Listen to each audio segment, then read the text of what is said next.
Hello students. Income tax paper के chapter income from house property के e lecture की series में हम देख रहे थे कि जो ग्रोस एनुअल वैल्यू है वो किस तरीके से कैलकुलेट की जाती है।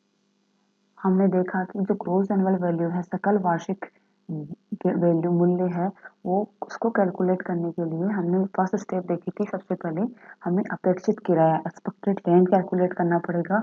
इसके लिए भी हमने देखा था कि उसमें म्युनिसिपल वैल्यू और फेयर रेंट का कंपैरिजन करना पड़ेगा और उसमें जो ज़्यादा होगा वो ले लिया जाएगा, लेकिन एक्सपेक्टेड रेंट कभी भी स्टैंडर्ड रेंट से ज़्यादा नहीं होगा। उसके बाद हम कैलकुलेट करते हैं अमाउंट रिसीव्ड और रेंट रिसीव्ड और रिसीवेबल। जो प्राप्त किराया है या प्राप्त किराया उसकी उसका अमाउंट कैलकुलेट करना पड़ेगा। उसके बाद हमें क्या करना पड़ेगा, एक्सपेक्टेड रेंट और रेंट रिसीव्ड और रिसीवेबल को कंपेयर करना पड़ेगा। जो भी अमाउंट ज़्यादा होगा वही हमारी ग्रॉस एनुअल वैल्यू मानी जाएगी।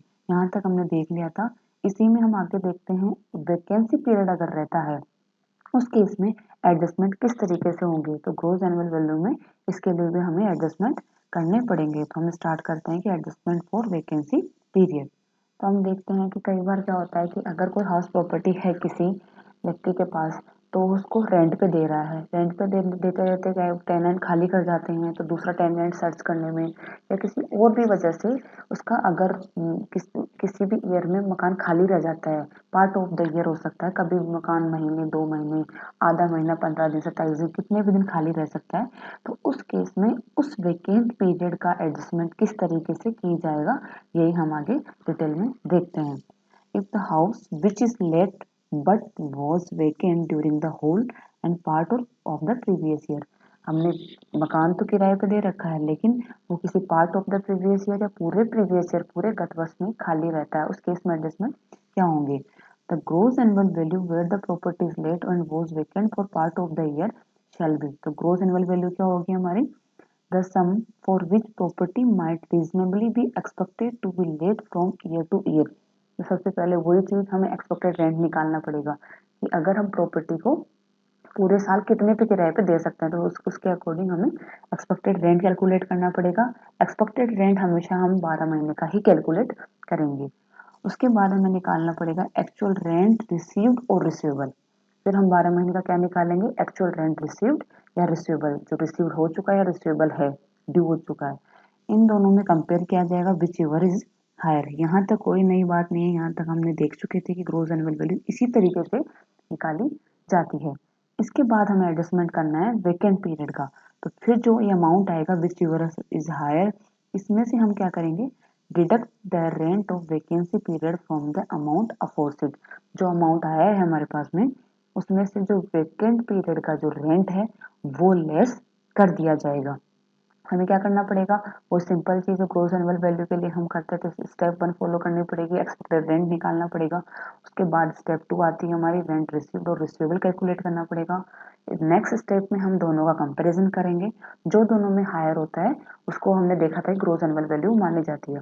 अब वो अमाउंट जो आया है उसमें से हमें एडजस्टमेंट करना पड़ेगा, जो भी वेकेंट पीरियड का रेंट बन रहा है उसका एडजस्टमेंट करना पड़ेगा, उस अमाउंट को डिडक्ट करना पड़ेगा। वो जो अमाउंट आएगा नेट, वो ही हमारी ग्रोस एनुअल वैल्यू मानी जाएगी।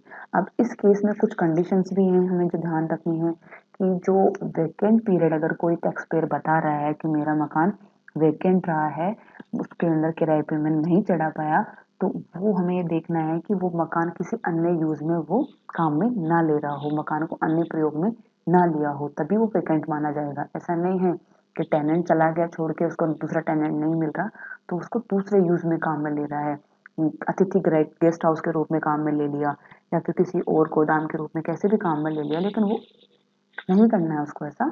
उस मकान को खाली ही रखना है, तभी उसको वैकेंसी पीरियड का एडजस्टमेंट वो क्लेम कर पाएगा। दूसरी चीज है कि मकान जो खाली रहने की अवधि है वो पूरे ईयर में कभी भी हो सकती है, 1 महीना, 2 महीना, 4 महीने, 15 दिन, 27 दिन, कभी भी हो सकती है। तो जब एडजस्टमेंट हम करेंगे तो उतने ही पीरियड का एडजस्टमेंट करेंगे। मान लीजिए 15 डेज खाली रहा है तो हम 15 डेज का ही रेंट कैलकुलेट करेंगे और उसके अकॉर्डिंग ही एडजस्टमेंट किया जाएगा। एक कंडीशन ये आ सकती है कि कोई टेनेंट छोड़कर चला गया, मकान खाली कर दिया उसने। अब 1-2 महीने हमें टेनेंट ढूंढने में लगे, दूसरा जो टेनेंट आया उसको हमने ज्यादा अमाउंट पे किराए पे दे दिया। मान लीजिए मेरे कोई घर है उसको मैंने अप्रैल टू जून किसी टेनेंट को दे रखा था, जून में उस टेनेंट ने खाली कर दिया। उस टाइम मेरा किराया जो था वो था मेरा 2000 पर मंथ, ये हमें किराया उससे ले रही थी। लेकिन जून में उसके मकान खाली करने के बाद जुलाई और अगस्त मेरा मकान खाली रहा, और अगस्त के लास्ट में जाके सितंबर में मुझे नया टेनेंट मिलता है। उस टेनेंट को मैं किराए पर देती हूँ 3000 पर मंथ। अब उस केस में क्या हो रहा है कि दो दो किराए आ गए अपने पास में, कि मैं पहले तो किसी और किराए पर दे रखा था मैंने, वो बाद में किसी और किराए पर दे रखा था। तो जो वास्तविक किराया है उसमें तो मुझे कोई दिक्कत नहीं है, अप्रैल टू जून में वही 2000 पर मंथ लूंगी, और अगस्त सितंबर से मैं वही 3000 पर मंथ लूंगी। लेकिन वेकेंट पीरियड का किराया आप क्या मानोगे, इसके लिए भी एक्सप्लेनेशन दिया गया है। जो भी हायर अमाउंट होगा वो ही उस वैकेंसी पीरियड का किराया माना जाएगा। यही माना जाएगा कि हमें वो टेनेंट 2 महीने पहले ही मिल गए थे।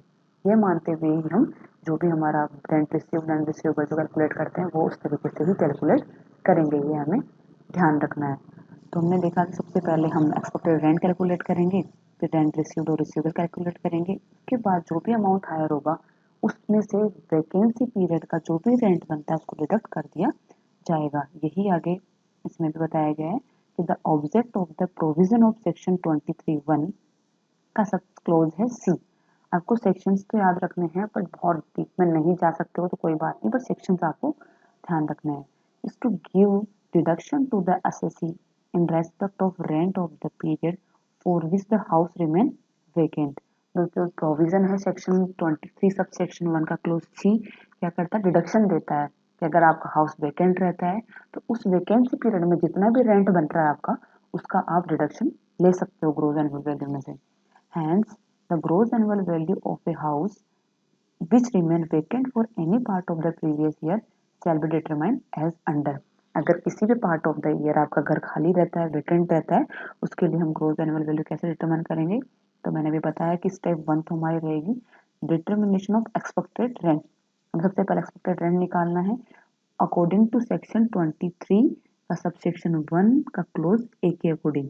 इसमें मैंने बताया था आपको कि एक्सपेक्टेड रेंट निकालना कैसे है। एक्सपेक्टेड रेंट निकालने के लिए सबसे पहले हमें म्युनिसिपल वैल्यू निकालनी है। म्युनिसिपल वैल्यू बता दी थी आपको प्रीवियस लेक्चर में किस तरह से निकालनी है। फिर हमें निकालना है फेयर रेंट। ये सब हमें क्वेश्चन में दे रखे होंगे, हमें ऐसे इसको कैलकुलेट करना नहीं है, लेकिन हमें क्वेश्चन में दे रखे होंगे। इन दोनों में से जो भी हायर अमाउंट होगा वो हमारा एक्सपेक्टेड रेंट होगा। लेकिन अगर हाउस प्रॉपर्टी जो हमारी है वो रेंट कंट्रोल एक्ट के अंतर्गत आती है, तो ये जो होगा अमाउंट, इन दोनों का हायर अमाउंट स्टैंडर्ड रेंट से ज़्यादा नहीं हो सकता। तो ये हमें ध्यान रखना है किस तरीके से हमें वो एक्सपेक्टेड रेंट निकालना है। स्टेप सेकंड क्या आती है, computation of annual rent of the house is let out through out the previous year. इसमें हमें कंप्यूट करना पड़ेगा एनुअल रेंट कितना रहेगा उसका। ये हमने देखा कि वेकेंट पीरियड को भी हमें मानना है कि हमने किराए पर दे रखा है, ये मानते हुए पूरे 12 महीने का हमें रेंट रिसीव्ड और रिसीवेबल कैलकुलेट करना पड़ेगा। वेकेंट पीरियड का बता दिया मैंने, अगर रेंट अमाउंट में कुछ चेंजेस होते हैं तो हायर अमाउंट ही वेकेंट पीरियड का लिया जाएगा। पहले हायर था तो वो अमाउंट ही लिया जाएगा, अगर बाद में हायर हो जाता है तो हायर अमाउंट ही क्या लिया जाएगा, वेकेंट पीरियड का किराया माना जाएगा। इसमें थ्रू आउट द प्रीवियस उसमें जो अमाउंट ऑफ अनरियलाइज रेंट, ये हमने प्रीवियस लेक्चर में देखा कि जो जब हम रेंट रिसीव्ड और रिसीवेबल कैलकुलेट करते हैं तो अनरियलाइज रेंट का भी हमें डिडक्शन मिलता है। तो amount of unrealise rent which fulfil the condition of rule 4 is deducted. कुछ कंडीशंस मैंने बताई थी उसके अंदर कि जो कि वास्तविक किराएदार होने चाहिए, अपने किराया वास्तविक होना चाहिए, ऐसा नहीं कि अपन मान लें उसको, अपन ने रियल में किसी को किराए पे दिया हो, और भी जो वास्तव में हमें रिसीव ना हुआ, हमने कुछ प्रयास भी कर लिए हैं उसको रिसीव करने का तो भी रिसीव नहीं हो रहा हो, मकान खाली करवाने के भी प्रयास कर लिए हैं, वो सब जो कंडीशंस मैंने बताई थी वो सब कंडीशन फुलफिल होनी चाहिए, तभी हम अनरियलाइज रेंट का उसको डिडक्शन मिल जाएगा। वो लेस करने के बाद में जो अमाउंट रिसीव्ड और रिसीवेबल आएगा वो कंप्यूट करना है आपको। वो अमाउंट आने के बाद में स्टेप 3 क्या कहता है, जो भी एक्सपेक्टेड रेंट है और रेंट रिसीव्ड और रिसीवेबल है उन दोनों का कंपेरिजन करना है, और जो भी हायर अमाउंट होगा वो अमाउंट हमें यहाँ पे ले लेना है। ठीक है, higher of the amount of step first and step second. Step 4 आती है डिडक्ट करना, deduct the rent of the vacancy period from the amount of forced step 3। हमने देखा कि वैकेंसी पीरियड का जो भी रेंट है उसका एडजस्टमेंट हमें करना पड़ेगा, वो अमाउंट हमें डिडक्ट करना है। जो लास्ट में अमाउंट आएगा वो हमारी हो जाएगी सकल वार्षिक मूल्य, ग्रोस एनुअल वैल्यू। ठीक है, सबसे पहले एक्सपेक्टेड रेंट कैलकुलेट करो, तो इसके बाद अमाउंट रिसीव्ड और रिसीवेबल कैलकुलेट करना है, उसके नेक्स्ट स्टेप में इन दोनों का कंपैरिजन करना है, जो हायर अमाउंट होगा वो अमाउंट ले लिया जाएगा स्टेप थर्ड में, और स्टेप फोर्थ में जो वैकेंसी पीरियड का रेंट है वो डिडक्ट कर दिया जाएगा। एक्सप्लेनेशन दे रखा है कि if the house remain completely vacant for whole of the previous year and it is neither used nor kept reserve for any other purpose, then the gross annual value of such house under the provision of section 23 subsection 1 का clause c shall be deemed to be nil. अगर house पूरे वर्ष पर्यंत खाली रहता है, और वो खाली क्यों रहता है कि आप वहां पे किराएदार सर्च कर रहे हो, नहीं मिल रहा है आपको, इस वजह से पूरे टाइम पीरियड वो खाली रहता है, तो और खाली ही रहना चाहिए, वो किसी और पर्पज में काम में नहीं आना चाहिए, उस केस में उसकी ग्रॉस एनुअल वैल्यू को नील माना जाएगा। ध्यान रखना है आपको, टेनेंट की सर्च की वजह से आपकी हाउस प्रॉपर्टी खाली पड़ी है, उसको किराए पर नहीं दे पाए हो, और किसी भी पर्पज में उसको अदर पर्पज में काम में नहीं लिया जा रहा है, अदर पर्पज के लिए रिजर्व नहीं रखा जा रहा है, उस केस में उसकी ग्रॉस एनुअल वैल्यू को नील माना जाएगा। नेक्स्ट आता है कि अगर हाउस प्रॉपर्टी की थोड़े टाइम के लिए, हम पहले भी डिस्कस कर चुके हैं कि थोड़े टाइम के लिए हम सेल्फ ऑक्यूपाइड रखते हैं, थोड़े टाइम के लिए किराए पे दे देते हैं, तो उस केस में क्या होगा, ये शायद मैंने पहले भी आपको प्रीवियस लेक्चर में बता दिया है कि where the house property is sorry where the house property is part of the year let and part of the year occupied for the own residence, its annual value shall be determined as per the provision relating to let out property। अगर कोई property थोड़े time period के लिए खुद के रहने के लिए काम में आ रही है, थोड़े टाइम पीरियड के लिए अपन किराए पर दे रहे हैं, तो उसका वैल्यूएशन उस तरीके से किया जाएगा कि वो किराए पर दी जाती है, उसके प्रोविजन के अकॉर्डिंग ही किया जाएगा। In this case the period of occupation of property for own residence shall be irrelevant, the annual value of such house property shall be determined as it is let। इससे कोई फर्क नहीं पड़ता कितने time period के लिए आप उसको सेल्फ ऑक्यूपाइड रखते हो, वो इररिलेवेंट है वो पीरियड। हम उस प्रॉपर्टी की गणना वैल्यूएशन उसी तरीके से करेंगे कि ये प्रॉपर्टी किराए पर ही दी जाती है। Hence the expected rent shall be taken for full year। तो एक्सपेक्टेड रेंट जो होगा वो पूरे साल का लिया जाएगा, but the actual rent received और receivable shall be taken only for the period let. जितने टाइम पीरियड के लिए किराए पे दी थी उतने टाइम पीरियड का ही लिया जाएगा। ये हमने डिटेल में पहले भी लेक्चर्स में देख लिया है।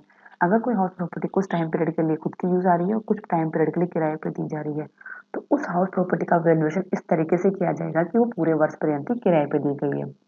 तो हम एक्सपेक्टेड रेंट कैलकुलेट करेंगे वो पूरे 12 महीने का करेंगे, और जो रेंट रिसीव्ड और रिसीवेबल का जब करेंगे तो ऑब्वियसली हम केवल उतने ही टाइम पीरियड का करेंगे जितने टाइम पीरियड वो किराए पे दी गई है, क्योंकि सेल्फ ऑक्यूपाइड में हमें ना तो रेंट रिसीव हो रहा है ना हमारा रेंट रिसीवेबल है, ऐसे कैलकुलेट उसका किया जाएगा।